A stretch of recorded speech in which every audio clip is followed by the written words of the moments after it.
Buenas tardes, pueden tomar asiento. Quiero compartir algo muy rápido con ustedes.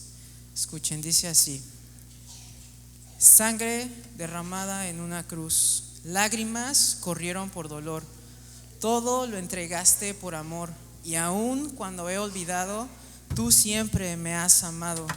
Tuyo soy, viviré para alabarte, viviré para adorarte, viviré para exaltarte. Mi vida te la entrego, tuyo soy.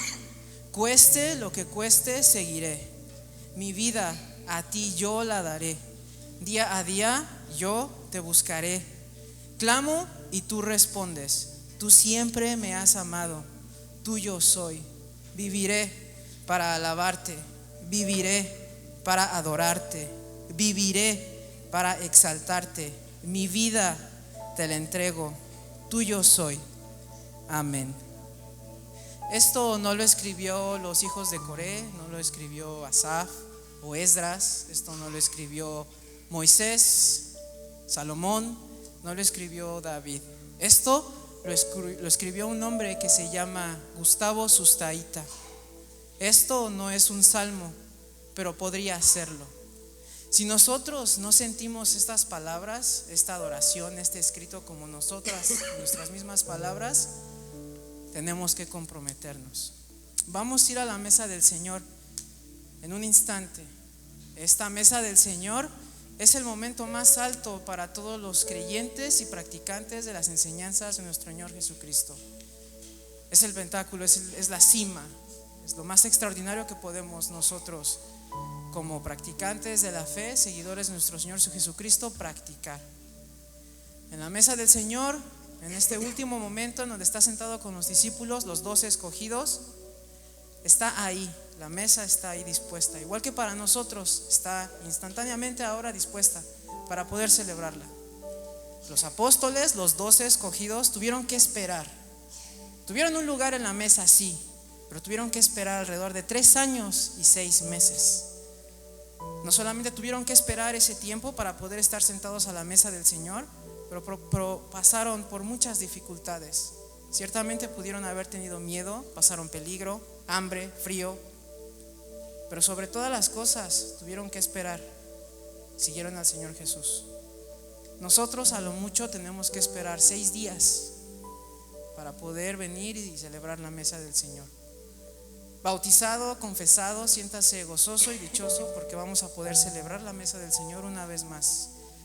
Y si no se ha bautizado, si no ha confesado al Señor como su Maestro, como su Salvador, no tarde más, no tarde más.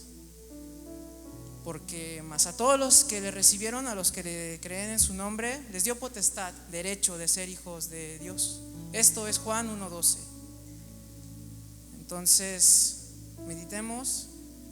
Porque si nosotros al leer los evangelios no sentimos que nos duele nuestro corazón por escuchar lo que pasó en la pasión, toda esa tortura, ese castigo, toda esa violencia descargada en el Señor Jesús, si no nos conmueve ese relato, el celebrar la mesa del Señor no tiene su cometido.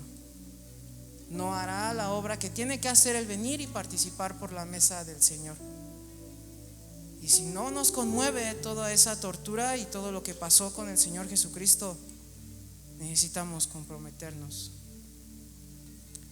El Señor Jesucristo vino y estuvo aquí con ellos en el último momento de su vida. Necesitamos comprometernos, necesitamos conocerle, necesitamos familiarizarnos con Él, con las personas que le siguieron, porque gracias a ellos nosotros conocemos su vida, sus escritos. Algunos apóstoles, algunos discípulos dejaron todo, como Pablo. Algunos dejaron poco, eran pobres, lo poco que tenían lo dejaron. Algunos dejaron mucho, como Mateo. Nosotros, ¿qué hemos dejado por el Señor? Vamos a ir a Lucas. Lucano nos dice que el Señor Jesús pronunció estas palabras: prepare sus elementos. Y habiendo tomado la copa, dio gracias y dijo: tomad esto y repartidlo entre vosotros. Y tomó el pan y dio gracias y lo partió y les dijo: este es mi cuerpo que por vosotros es dado. Haced esto en memoria de mí. Puede tomar de mano.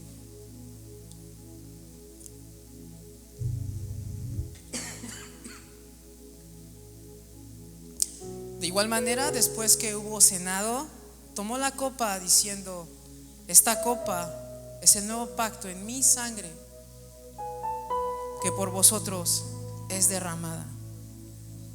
Participe del símbolo en el nuevo pacto, Señor Jesús.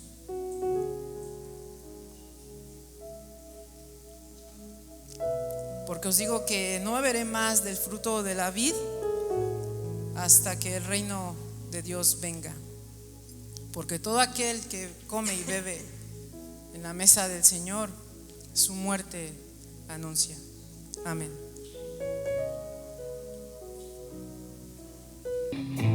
Tu amor es inagotable para nosotros, Señor.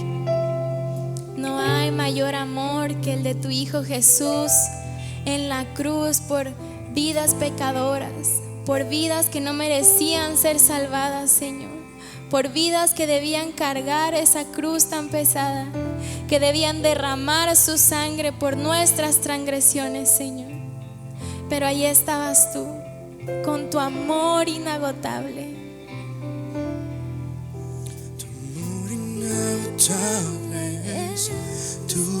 Puedes levantar tu voz, iglesia, decirle: Señor, gracias por ese amor inagotable. Gracias por darme un lugar en tu mesa sin merecerlo. Para siempre, tu amor inagotable es, tu bondad me persigue, te persigo.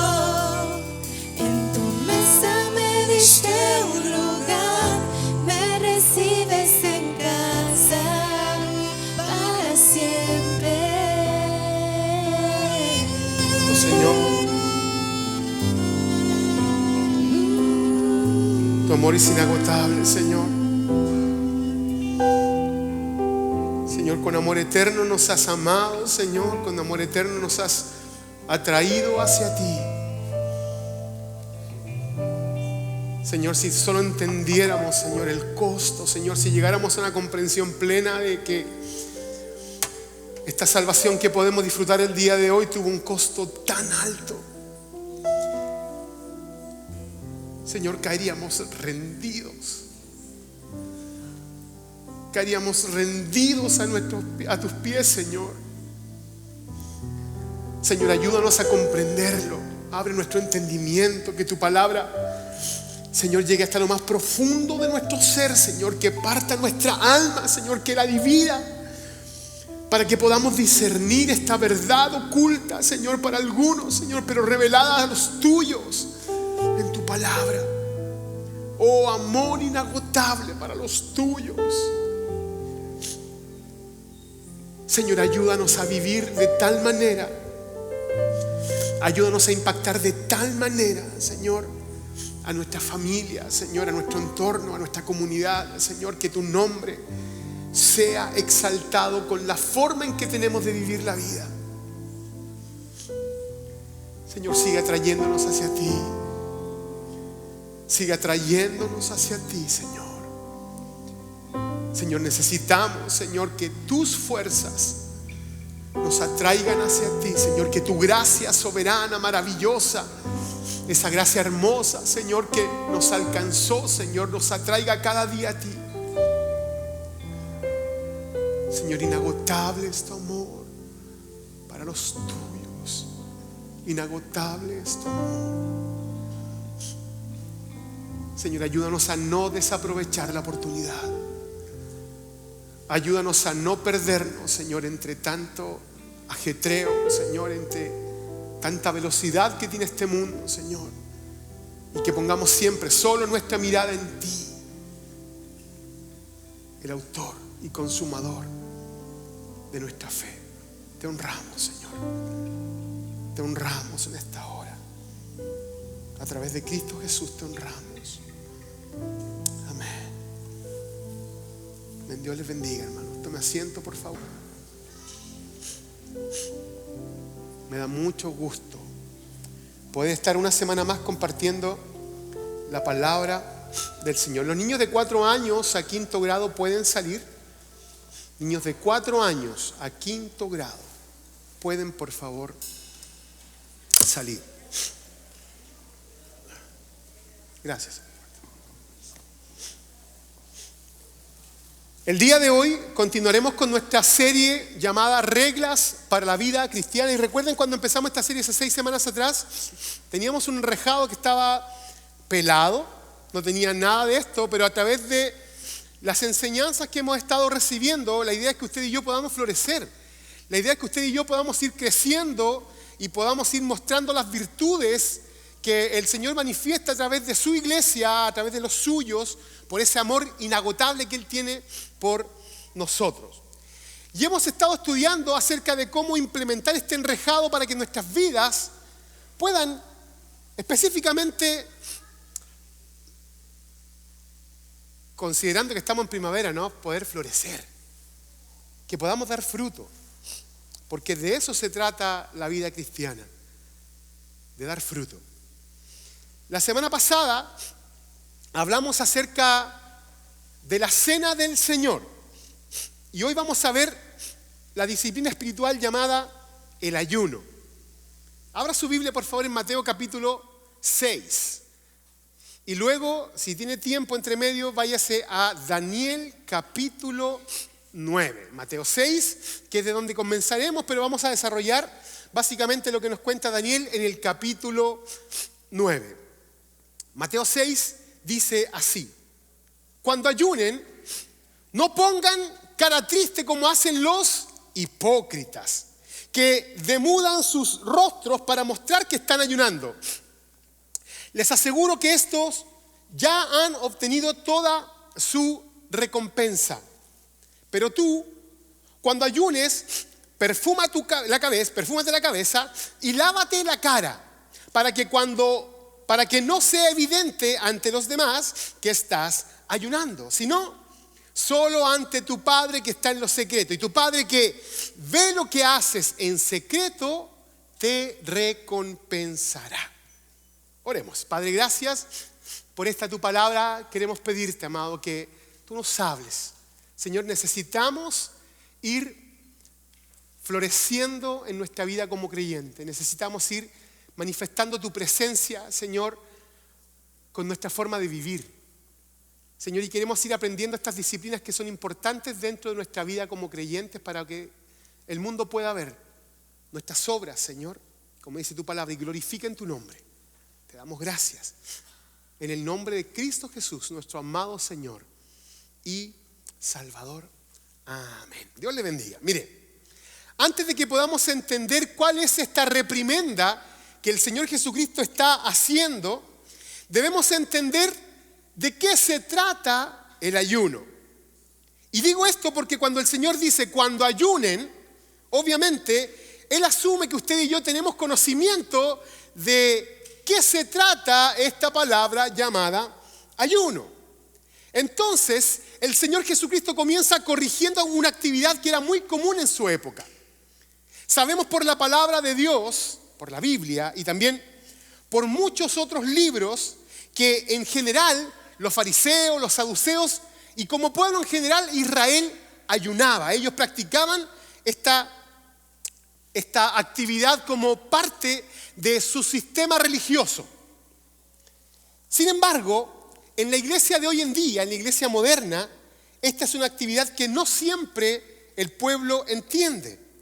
Conocemos qué significa la palabra ayuno y también desayuno, pero no qué o el por qué deberíamos practicar el ayuno.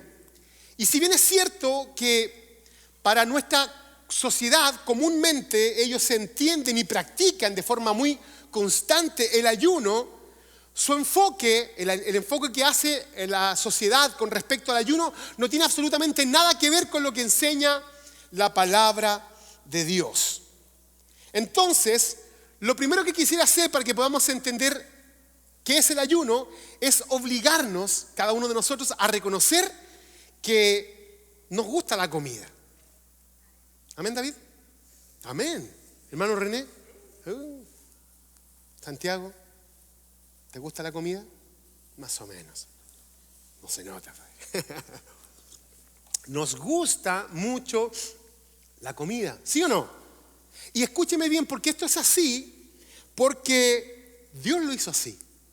Nos gusta la comida porque parte del degustar la comida fue parte del plan de nuestro Dios. Él hizo que nuestra lengua tengamos un sistema de gustos en donde la comida se transforma para nosotros en un verdadero manjar. Es deleitoso comer, no me diga que no.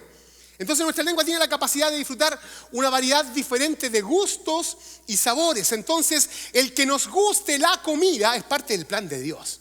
Así que no se sienta triste ni culpable por comer. Amén. Nos gusta la comida. Y nos gusta esa idea que tuvo el Señor de que pudiéramos degustar el tema de la comida. De hecho, sentarnos a comer, hermanos, hace siempre que todas las cosas que hacemos sean mucho más agradables, mucho más placenteras. En Génesis capítulo 18, de hecho, encontramos algo que se conoce comúnmente como teofanía. Una teofanía es Dios mostrándose o apareciéndose al ser humano. Y en este texto, Dios se hace de forma visible para un personaje muy conocido llamado Abraham, quien junto a unos ángeles van donde está Abraham. Y el texto dice que cuando sucede eso, cuando se aparecen estos mensajeros, incluido al Señor, Abraham fue rápidamente a la carpa donde estaba Sara, su mujer, la cocinera, y le dijo: date prisa, tómate unos 20 kilos de harina. Piense por favor, yo soy cocinero, usted sabe que yo soy chef. Y 20 kilos de harina es una cantidad bastante considerable de materia prima. Amásalos y haz unos panes.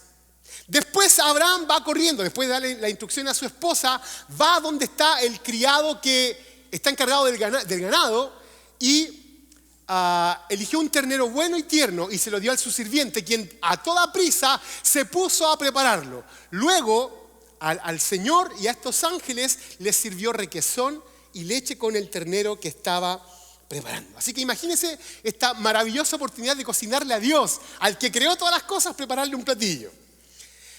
La semana pasada, cuando hablamos acerca de la Cena del Señor, dijimos que la iglesia comúnmente se reunía en torno a esta actividad de compartir comida. Todos llevaban potluck, como hacen los americanos, ¿no? Como cuando hacemos nosotros nuestras comidas. Cada uno trae lo suyo y entre todos comemos. Y al final de esto, la iglesia participaba de lo que comúnmente conocemos como la Santa Cena. O sea, la comida nos produce esto de unidad, de compartir, de hacer que las cosas sean mucho más placenteras. Pablo, el apóstol, hablando acerca de la falsa religión, dice que ellos, en 1 Timoteo, prohíben el matrimonio y no permiten comer ciertos alimentos que Dios ha creado. ¿Para qué? Para que los creyentes, conocedores de la verdad, lo coman con acción de gracias. Entonces, comer no solamente nos provee sustento, comer no solamente nos provee placer y comunión, sino que cuando la comida se toma con acción de gracias, también produce un cierto tipo de adoración al Señor. Le damos gracias porque Él es el que pone alimento en nuestra mesa.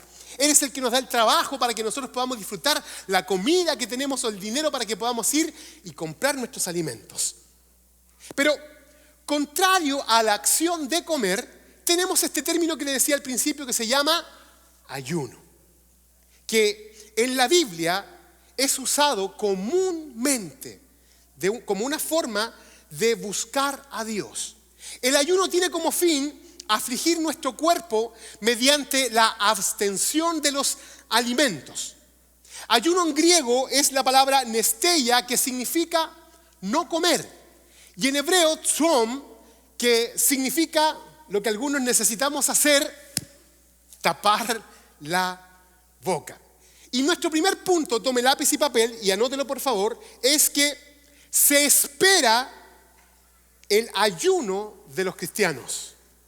Es esperable que los cristianos ayunen, pues ha sido una práctica común a través de la historia de la iglesia. Anote por favor, se espera el ayuno dentro del pueblo cristiano. Y en segundo lugar, ayunar es, anótelo por favor también, elegir estar físicamente sin comer para prestar atención, más atención espiritualmente a Cristo, para que todo mi ser esté en sintonía con la presencia de Dios. Entonces, ayunar es elegir estar físicamente sin comer y prestar más atención espiritualmente a Cristo para que todo mi ser esté en sintonía con la presencia de Dios. Algunos errores con respecto al ayuno, cuando usted lo ha hecho, si se ha enfocado en eso. Ayunar, hermanos, no es una actividad que realizamos para modelar nuestro cuerpo. El ayuno no tiene como finalidad que adelgacemos. El ayuno no está hecho para nuestra bendición corpórea, no tiene nada que ver con eso. Dallas Willard dice: el hedonismo desenfrenado de nuestros días proviene históricamente de la idealización de la felicidad del siglo XVIII y se filtra a través de la ideología inglesa del siglo XIX, del placer como el bien para las personas, como el máximo placer de todos, que es el bien. Mentira. Finalmente emerge en la forma de nuestra actual sociedad de sentirse bien. Entonces, si alguien ayuna con el fin de sentirse bien, con el fin de modelar o esculpir su cuerpo, ese ayuno no cumple el propósito creado en la palabra de Dios. Y entonces, aunque negarse a comer puede ser considerado desde el punto de vista humano como algo muy virtuoso, ese no es el fin del ayuno bíblico. Porque nadie es más espiritual al dejar de comer, así como tampoco es menos espiritual si alguien come. No lo es. Ni lo uno ni lo otro nos hace más espirituales. El apóstol Pablo dice: porque el reino de Dios no es cuestión de comida o bebida, sino de justicia, paz y alegría en el Espíritu Santo. ¿Sí lo entiende? Entonces comer no nos hace menos espirituales y dejar de comer no nos hace más espirituales. Por lo tanto, como no se trata de nosotros, el ayuno de ninguna forma, hermano, es una huelga de hambre para hacer que Dios nos dé todas aquellas cosas que nosotros estamos esperando que Él nos dé porque estamos absteniéndonos de comer. No, el ayuno no es una huelga de hambre. Eso sería arrogante. El ayuno no es un asunto centrado en nosotros mismos. El ayuno bíblico, amados, fue establecido por un asunto espiritual. Ese es el punto. Está relacionado con un espíritu rendido, con un espíritu humilde, con un espíritu quebrantado ante Dios. Ahora, déjeme explicarle algo muy importante. Mire, nosotros los seres humanos estamos compuestos por dos partes. La parte carnal, esta que tocamos, que se siente, y también por una parte llamada parte espiritual. Y a su vez, esa parte espiritual está compuesta por dos partes, que es la mente y el alma. O el alma y el espíritu, perdón. Pero si somos sinceros, la cantidad de tiempo y de atención que le damos a la parte carnal de nuestra vida es realmente alarmante.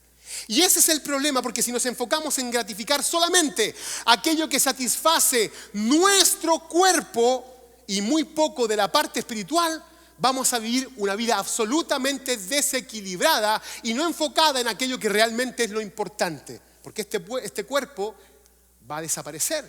Este cuerpo se lo van a comer los gusanos. Entonces necesitamos enfocarnos en la otra composición de nuestro cuerpo, que es la parte espiritual.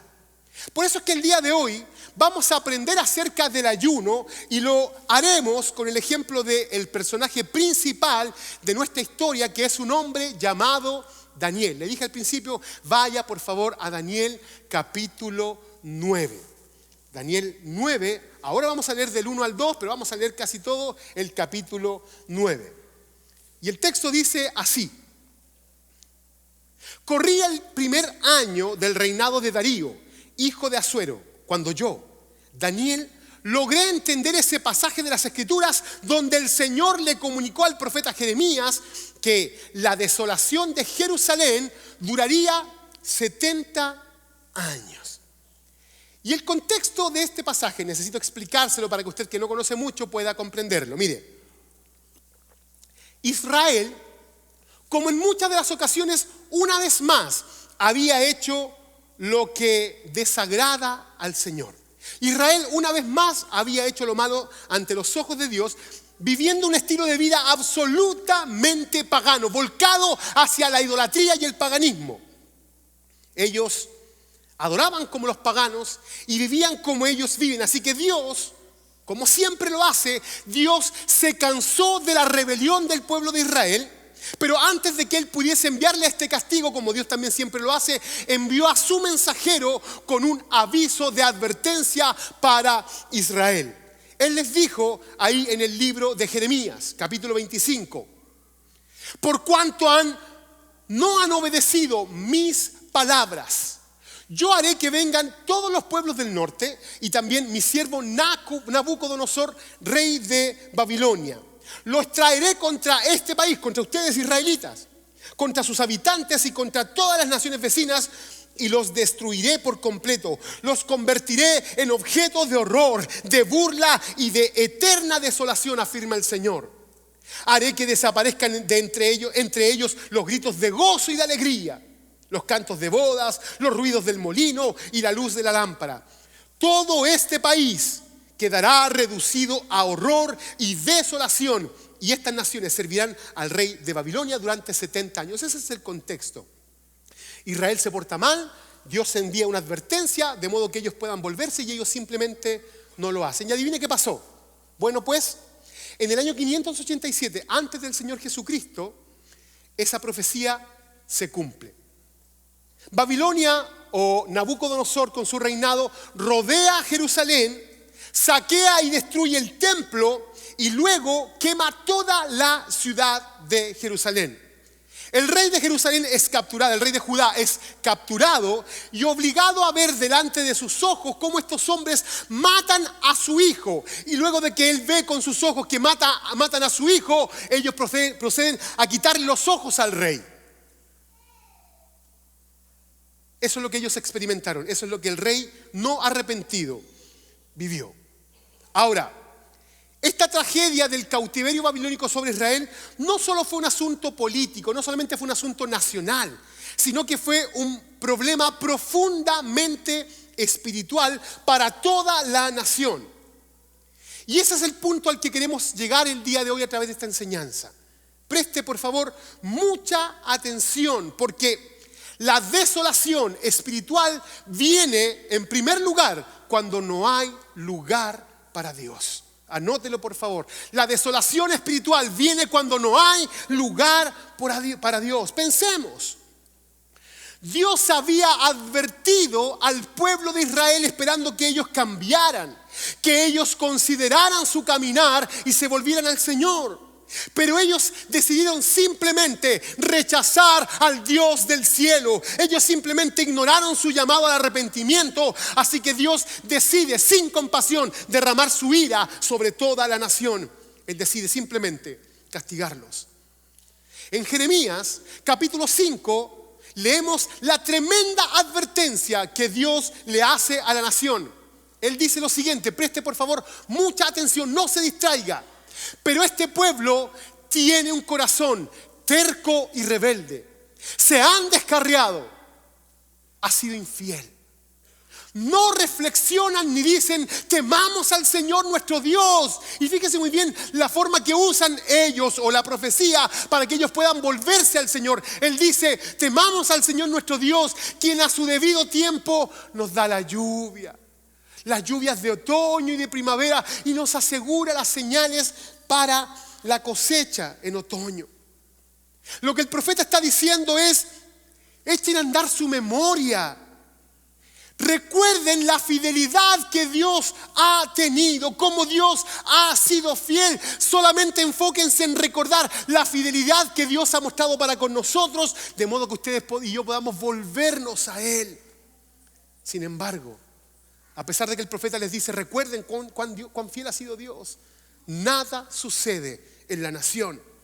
Entonces, hermanos, en primer lugar, la desolación espiritual viene cuando no hay lugar para Dios y cuando usted y yo no somos capaces de reconocer que todo lo que tenemos, que todo lo que somos, ha sido por gracia maravillosa de nuestro amado. Cuando Él es ignorado, cuando Él es sacado de nuestras vidas y cuando a pesar de las advertencias que Dios nos hace, olvidamos la fidelidad que Él ha mostrado. Y eso es una verdadera tragedia, hermanos. Tenemos que recordar la fidelidad de Dios. En segundo lugar, como Babilonia destruye la ciudad y destruye el templo, obviamente tampoco había altar para la adoración y para el arrepentimiento. Es decir, y fíjense muy bien en esto, porque Dios intencionalmente les quita cualquier posibilidad, luego de la advertencia, luego de que no hay retorno de sus cabezas, de que sus mentes siguen vagando en sus propios deseos. Dios intencionalmente les quita cualquier posibilidad de reconciliación con Él. Esto es Dios entregándolo de forma deliberada a ellos, a sus pecados, y quitando cualquier vestigio o posibilidad de reconciliación. Dios destruye por manos de Nabucodonosor el altar y el lugar de adoración. Es Dios dándole a Israel, de parte de Él, de parte de su iniciativa, carta de divorcio a los israelitas. Romanos capítulo 1 versículo 21 dice: a pesar de haber conocido a Dios, no lo glorificaron como a Dios, ni le dieron gracias, sino que se extraviaron en sus inútiles razonamientos y se les oscureció el insensato corazón. Es decir, que a causa de ignorar lo que conocemos de Dios, Dios simplemente decide enceguecer nuestros corazones. Aunque afirmaban ser sabios, se volvieron necios y cambiaron la gloria del Dios inmortal por imágenes que eran réplicas del hombre mortal. La idolatría produce eso, de las aves y de los cuadrúpedos y de los reptiles. Por eso, por idólatras, por paganos, por rebeldes, por incircuncisos, por ser personas no sometidas a la palabra de Dios, Dios los entregó a los malos deseos de sus corazones. Es trágico, hermano. La desobediencia es absolutamente trágica. Y esto nos enseña que la paciencia del Señor sí tiene límites. Por lo tanto, déjeme por favor darle una advertencia. Si usted es de aquellos que piensa que puede burlarse de Dios, si usted es de aquellos que piensa que usted puede salirse con la suya, si usted es de aquellos que piensa que usted no está viendo por ahora ningún resultado de su pecado, tarde o temprano el pecado le va a alcanzar. Puede ser que hoy usted pueda estar viviendo de una manera fiel o buena, sin recibir las consecuencias de su pecado, pero el pecado tarde o temprano nos alcanza. Porque Dios resiste a los soberbios. Dios a los soberbios los mira de lejos, pero a los humildes Dios los atrae para sí. En tercer lugar, y el problema más crítico que veo en esto de la destrucción del templo, fue que por causa de no haber templo, obviamente no había sumo sacerdote para mediar con Dios. Mire, el sumo sacerdote o esta función era tremendamente importante dentro del culto de Israel. Este hombre, llamado sumo sacerdote, había sido apartado para servir como mediador entre el pueblo y Dios, y a su vez ser la voz de Dios para el pueblo, para comunicar la voluntad de Dios a la nación. Pero además porque el sumo sacerdote era importante porque la nación tenía un día llamado el día de la expiación, un día en donde el sumo sacerdote ofrecía un sacrificio ante Dios una vez al año para el perdón de los pecados de toda la nación. Este día era llamado el día de Yom Kippur, o el día del perdón de los pecados. En ese día, este hombre, el sumo sacerdote, ofrecía un sacrificio por toda la nación. Era la única persona designada por Dios que podía hacerlo. Él podía entrar al lugar santísimo y él lo hacía 3 veces durante ese día. En primer lugar, lo hacía con un incensario. Luego él entraba, una vez más, entraba y ofrecía la sangre de un becerro para ofrecer por los pecados propios que él tenía. Y cuando regresaba, tomaba la sangre de un macho cabrío y ofrecía en el altar o en la tapa de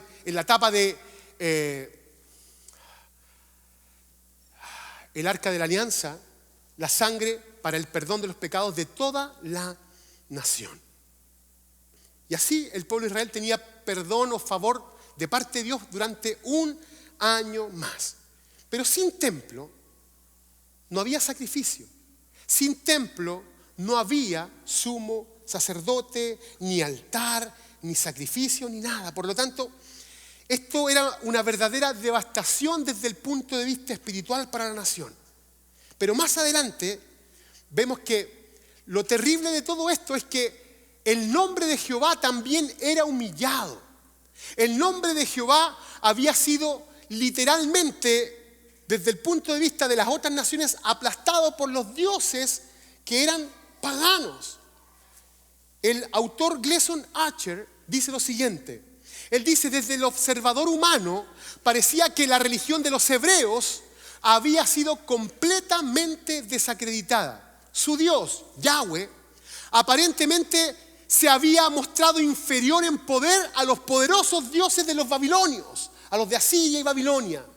Y porque parecía ser incapaz de librar a su pueblo de los adoradores de Asur, Bel y Nebo. Cuando arrasaron con el templo de Yahweh y quemaron las ruinas, los babilonios dieron aviso a todo el mundo, dice Gleason Archer, que sus dioses, los dioses de los babilonios, eran más poderosos que Jehová, sin importar los títulos que pudiesen darle los hebreos a nuestro Dios. Entonces, esta destrucción, además de toda la decadencia espiritual que trajo sobre la nación, trajo una ofensa muy grande para nuestro Dios. Ahora, la pregunta que tenemos todos que hacernos es: ¿cómo es que una nación que tiene a Dios como Jehová llega a caer en eso? ¿Cómo es que una nación en donde Dios era el todopoderoso gobernador llega a arruinar sus vidas de esta forma? Bueno, esto sucede de la misma forma como sucede el día de hoy en la vida de los cristianos. Es la misma fórmula, es la misma receta, es el mismo problema, es la misma mezcla que trae juicio de Dios en nuestros días, y es el pecado y la falta de arrepentimiento. Pecado y falta de arrepentimiento. Y en Jeremías capítulo 2 hay unas palabras que deberían traspasar hoy el corazón de cada uno de nosotros. Hay unas palabras que deberían llegar a lo más profundo de nuestro ser y hacernos ver la realidad de nuestro pecado y de la fidelidad de Dios. Hay unas palabras que deberían hacer cambiar nuestra forma de pensar, de cómo estamos sirviendo a Dios. Y Dios lo hace a través del profeta para que ellos apelen, si es posible, al hecho de que nivelen de cómo los impíos veían a sus dioses y cómo los israelitas estaban viendo a Jehová nuestro Dios. El profeta dice así, presta atención por favor. Él dice: ¿hay alguna nación de los de afuera, de los paganos, que hayan cambiado de dioses? A pesar de que no son dioses. Es decir, él dice: díganme por favor si los paganos, aquellos que tienen los dioses falsos, cambian a sus dioses. Pues mi pueblo me ha cambiado al que es su gloria por lo que no sirve para nada. Lo voy a leer de nuevo. ¿Hay alguna nación que haya cambiado de dioses a pesar de que no son dioses? Pues mi pueblo ha cambiado al que es su gloria por lo que no sirve para nada. Dios les dice: ¿les parece justo? ¿Les parece justo que los paganos sean fieles a sus falsos dioses y ustedes que tienen al Dios santo y verdadero, ustedes no lo adoren como Él que es? Dios golpea la conciencia de Israel y dice: los impíos son fieles a sus dioses, ustedes que tienen al santo y verdadero no son fieles, me menosprecian. Pues bien, como Dios nos da puntada sin hilo y usa toda circunstancia de nuestra vida para traernos a Él, para que podamos volvernos a Él, aunque sea del polvo, para que le reconozcamos a Él como Señor y para que podamos arrepentirnos, Él se aseguró entonces de que algunos de los israelitas, algunos de los judíos fuesen intencionalmente llevados como parte de un cautiverio especial dentro de Babilonia. Y uno de estos jóvenes que fue llevado cautivo para ser parte de la élite de los babilonios fue este hombre que leímos en el capítulo 9 llamado Daniel. Aquí es un joven, cuando recién llega, es un joven de 14 o no más de 16 años, hermanos. La pregunta es, ¿cómo respondería Daniel si ahora él no tenía templo, estaba viviendo en una ciudad pagana, con dioses paganos y con un rey que era absolutamente pagano? ¿Cómo respondería Daniel a su vida espiritual si no había altar, si no había sumo sacerdote, si no había templo? ¿Cómo respondería? Bien, le invito a que podamos ver la respuesta de Daniel, la cual también será nuestra respuesta a la desolación espiritual. Daniel capítulo 9, versículo 2 dice: cuando yo, Daniel, lo leímos al principio, pero lo vamos a repetir, logré entender este pasaje de las Escrituras, donde el Señor le comunicó al profeta Jeremías que la desolación de Jerusalén duraría 70 años, entonces, dice Daniel, me puse a orar y a dirigir mis súplicas al Señor mi Dios. Además de orar, ayuné y me vestí de luto y me senté sobre cenizas. Esta fue la oración y confesión que le hice. ¿A quién? A Dios. Ahora, ¿qué es lo que vemos en Daniel? ¿Qué es lo que vemos cuando él tomó la Torá, cuando tomó la palabra de los profetas y comenzó a estudiarla y Dios comenzó a hablarle? ¿Qué es lo que vemos? Bueno, podemos ver primero que todo que Daniel consideraba la palabra de Dios como algo importante. Él comienza a leer. Y al leer la Escritura, uno puede ver que Daniel tiene una actitud de humildad. Uno puede ver en Daniel confesión. Uno puede ver en el corazón de Daniel reverencia. Y esa es la actitud que usted y yo debemos tener cuando oramos a nuestro Dios. Usted jamás va a encontrar en la palabra del Señor oración del tipo en donde usted comienza a decretar cosas en el nombre del Señor. No, donde usted comience a demandar cosas que usted quiere. No encontramos ese tipo de oración que hoy día es muy popular dentro de la iglesia. No existe, no es bíblico, hermanos. Usted llega delante de Dios, y escúcheme muy bien, usted debe llegar delante de Dios con un corazón rendido delante de Él, con un corazón humilde, porque Él es Dios, no nosotros, quienes queremos que Él haga nuestra voluntad. No, usted llega con un corazón humilde delante de Él. De hecho, si usted se fija, y lo vamos a ver a través de la historia, que hay una carga en el corazón de Daniel. Y era esta carga por su propia conciencia pecaminosa. Esa es la razón por la que Daniel no solamente está orando, sino que también Daniel ayuna. El escritor Scott McKnight llama a esto del ayunar un giro del cuerpo. Es una forma de usar nuestro cuerpo para volcar toda nuestra atención hacia el Señor. Y cuando aprendemos acerca del ayuno, aprendemos que el propósito común del ayuno dentro de todas las Escrituras, hermanos, está absolutamente ligado al arrepentimiento. No hay otra razón para el ayuno en las Escrituras sino el arrepentimiento. Y eso es exactamente lo que Daniel está haciendo aquí. Amados, el ayuno no es simplemente dejar de comer. Ayuno es volvernos, o el ayuno sirve para volvernos a Dios.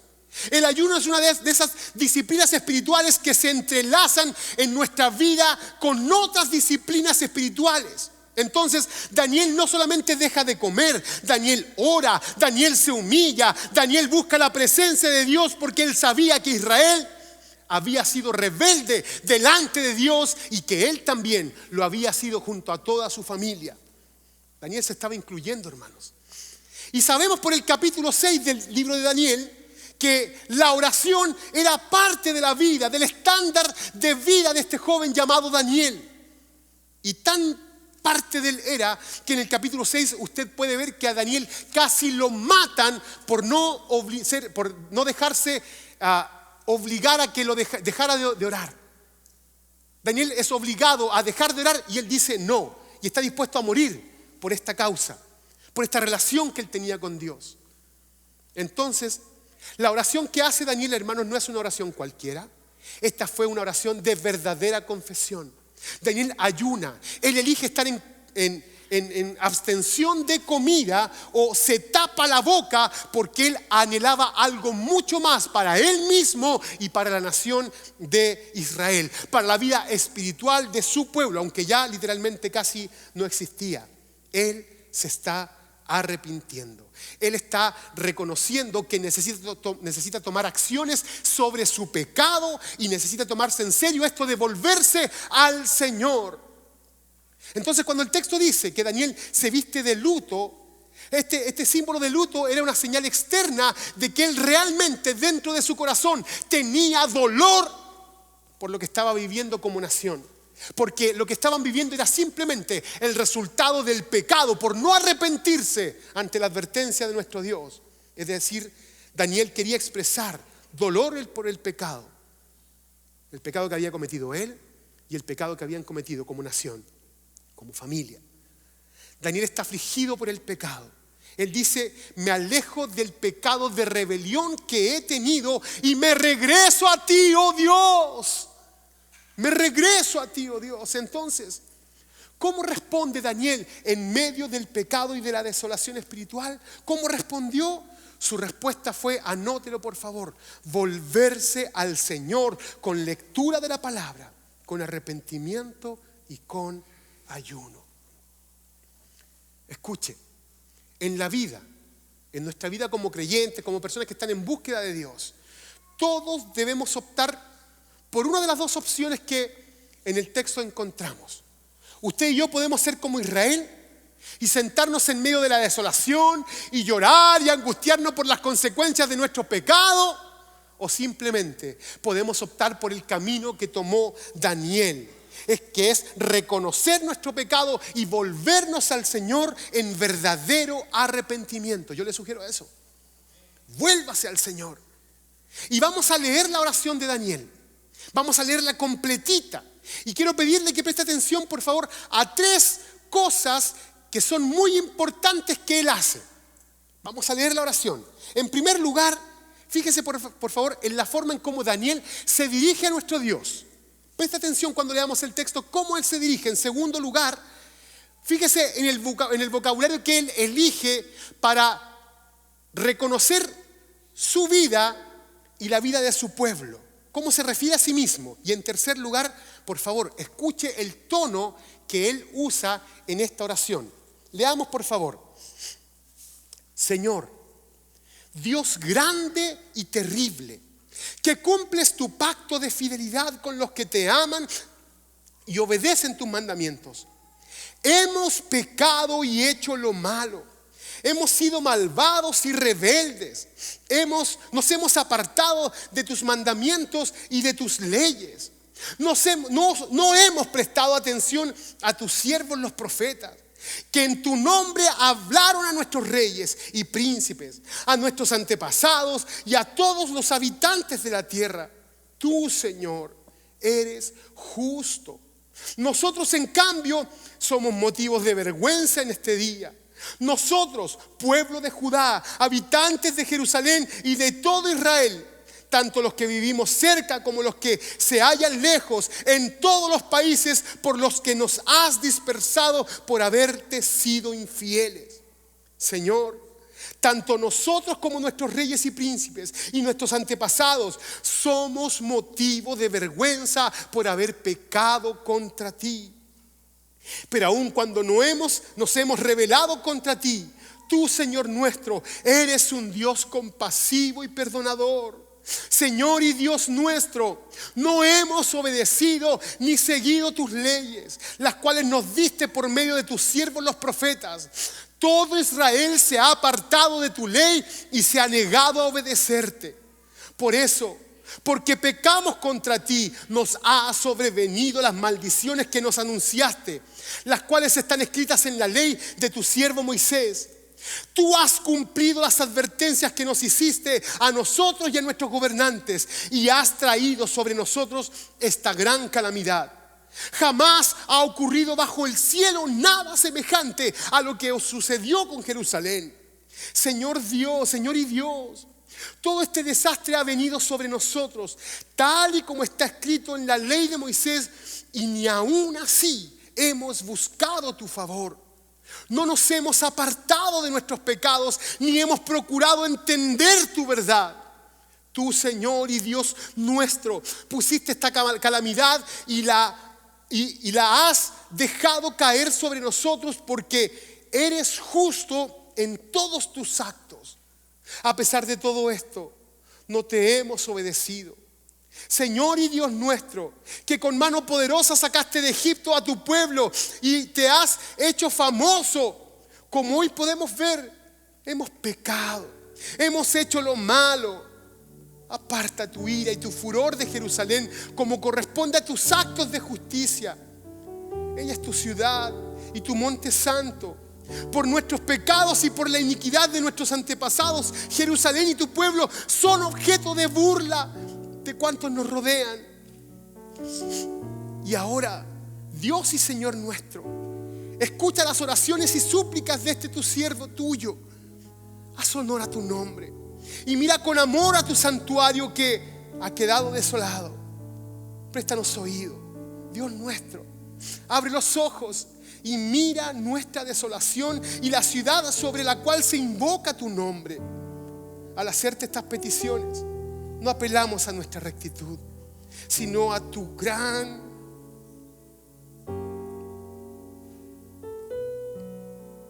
misericordia. Señor, escúchanos. Señor, perdónanos. Señor, atiéndenos y actúa. Dios mío, haz honor a tu nombre y no tardes más. Tu nombre se invoca sobre tu ciudad y sobre tu pueblo. Yo no sé si usted notó, pero notó como Daniel se refirió a Daniel. Dios grande y temible, que cumples tu pacto. Dios misericordioso, Dios de justicia, de verdad, Dios de ira, pero también Dios de favor. Notó cómo él se describió a sí mismo y cómo describió a Israel. Somos malvados, hemos traído vergüenza a tu nombre, somos rebeldes, somos pecadores, somos inicuos, somos desobedientes, somos transgresores, no hemos oído a tus siervos. Y se notó cuál fue el tono de Daniel. Daniel dijo: sentimos vergüenza por lo que hemos hecho, tenemos miedo, venimos ante ti en humildad, o vengo porque él estaba solo orando. Siento pena, siento dolor, te suplico en mi desesperación. Él dice: Dios, fíjate en mí, Dios, ten piedad. Tú eres fiel, nosotros no somos fieles. Amados, la respuesta de Daniel a toda la desgracia que él sabía que estaba recibiendo era por causa de su pecado no arrepentido, por causa de su pecado no confesado. Y la respuesta de Daniel fue tomar las escrituras, comenzar a leerla, venir delante de Dios con un corazón triste y humillado, reconocer el pecado, esperando que Dios tenga misericordia y derrame de su favor y de su gracia sobre él y sobre su nación. Daniel comienza a orar y Daniel comienza a ayunar. ¿Y cuál fue la respuesta de Dios? Versículos 20 al 23. Yo seguía hablando y orando al Señor mi Dios. Le confesé mi pecado y el de mi pueblo Israel, y le supliqué en favor de su santo monte. Se acercaba la hora del sacrificio vespertino, y mientras yo seguía orando, el ángel Gabriel, a quien había visto en mi visión anterior, vino en raudo vuelo a verme y me hizo la siguiente aclaración. Él me dijo: Daniel, he venido en este momento para que entiendas todo con claridad. Tan pronto como empezaste a orar, Dios contestó tu oración. He venido a decírtelo porque tú eres muy apreciado. Presta pues atención a mis palabras para que entiendas la visión.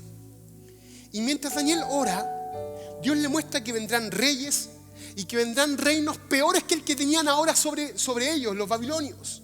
Pero que también habría un tiempo en donde Dios libraría a la nación y lo haría para siempre.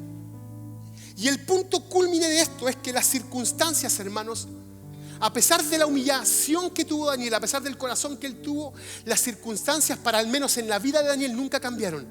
Él no pudo salir de la esclavitud. Él murió en aquel lugar. Las circunstancias no cambiaron a pesar de la humillación. De hecho, podríamos concluir que Daniel se dio cuenta de que la situación de su pueblo era muchísimo peor a lo que él pensaba originalmente. Pero ayunar, Pero orar en verdadero arrepentimiento le dio a Daniel un recordatorio de esperanza y de paz, porque al hacerlo, al orar, al ayunar, el corazón de Daniel se alineó con la voluntad de nuestro Dios. Dios le dice a Daniel: quiero que recuerdes que tú eres muy amado para mí, a pesar de que yo no responda de la forma en como tú deseas que yo responda ante la situación de opresión que estás viviendo, a pesar de lo que me pediste. Pero quiero que recuerdes que a pesar de que estás en una ciudad extraña, en una nación que los oprime, en una nación en donde hay idolatría, tú, Daniel, debes permanecer fiel. Tú debes permanecer firme e inamovible, porque debes confiar en quien has creído.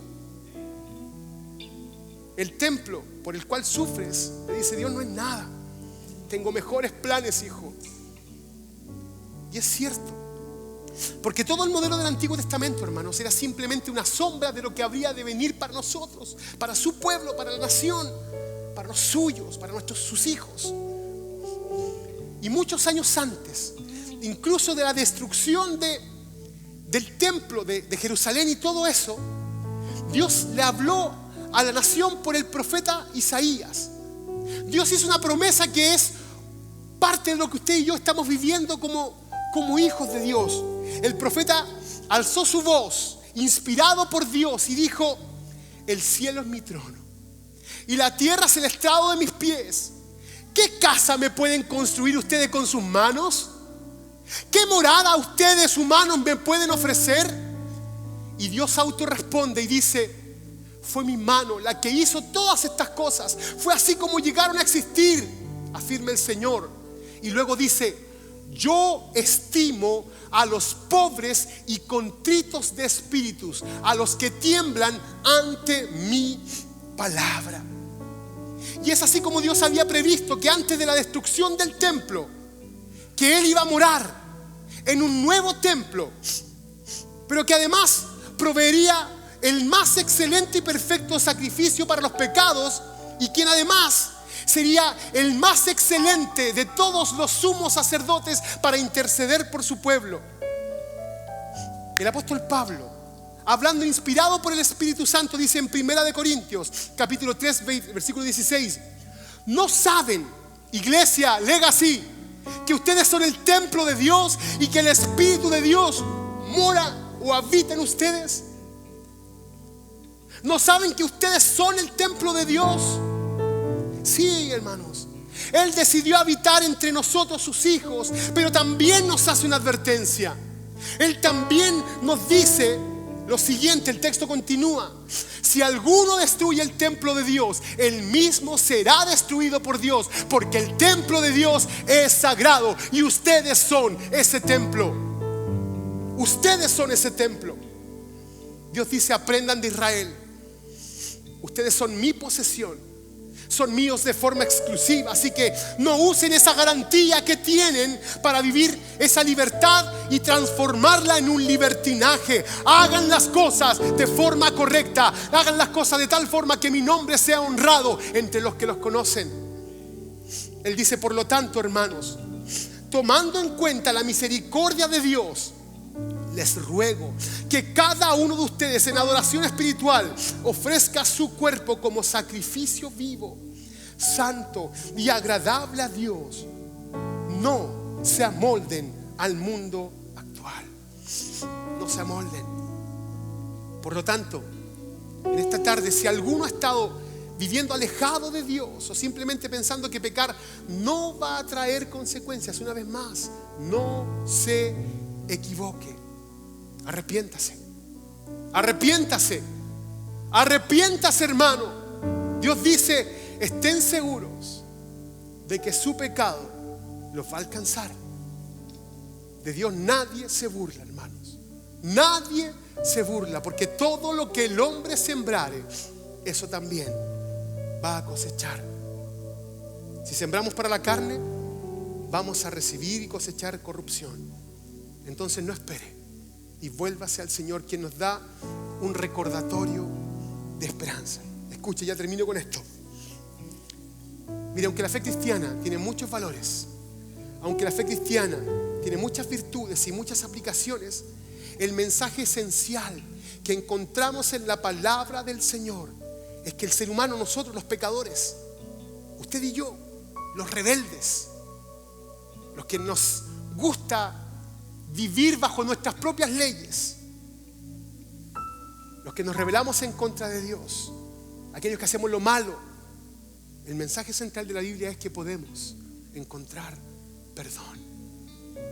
En Dios usted puede encontrar perdón.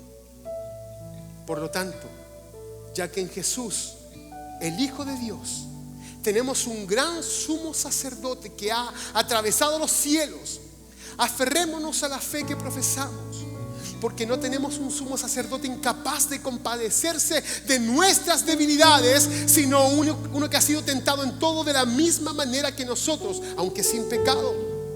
Así que acerquémonos confiadamente ante el trono de la gracia para recibir misericordia y hallar la gracia que nos ayude en el momento que más lo necesitamos. ¿Cuántos necesitan perdón de Dios? ¿Cuántos llegan a la iglesia hoy con una necesidad de que Dios pueda hablarle a su corazón porque ya no pueden más con la vida que están llevando, con el resultado de las decisiones que han estado tomando en su vida y están viviendo las consecuencias, y llegan con un corazón desesperado esperando que Dios les diga algo que los anime? Quiero decirle que la mejor palabra de ánimo que puedo decirle de parte de Dios es: arrepiéntase. Arrepiéntase de sus pecados. Luego de escuchar un mensaje en donde el apóstol Pedro golpeó fuertemente el corazón de una nación que estaba escuchando y viendo cómo la gloria de Dios se manifestaba en 12 hombres el día de Pentecostés, ellos llegan a la conclusión y preguntan: ¿qué haremos? ¿Nos estás hablando la verdad? Lo hemos entendido, pero ¿qué podemos hacer? Y Pedro alza su voz y le dice: arrepiéntanse y bautícese cada uno de ustedes en el nombre de Jesucristo para perdón de los pecados, y recibiréis el don del Espíritu Santo, porque para vosotros es la promesa, para vuestros hijos y para cuantos el Señor nuestro Dios llamare. Si hay alguien el día de hoy que necesita el perdón de Dios, arrepiéntase, pase al frente. Hoy es el día de salvación para usted. Hoy es el día de salvación para usted. Si hay alguien que necesite el perdón, venga a Cristo.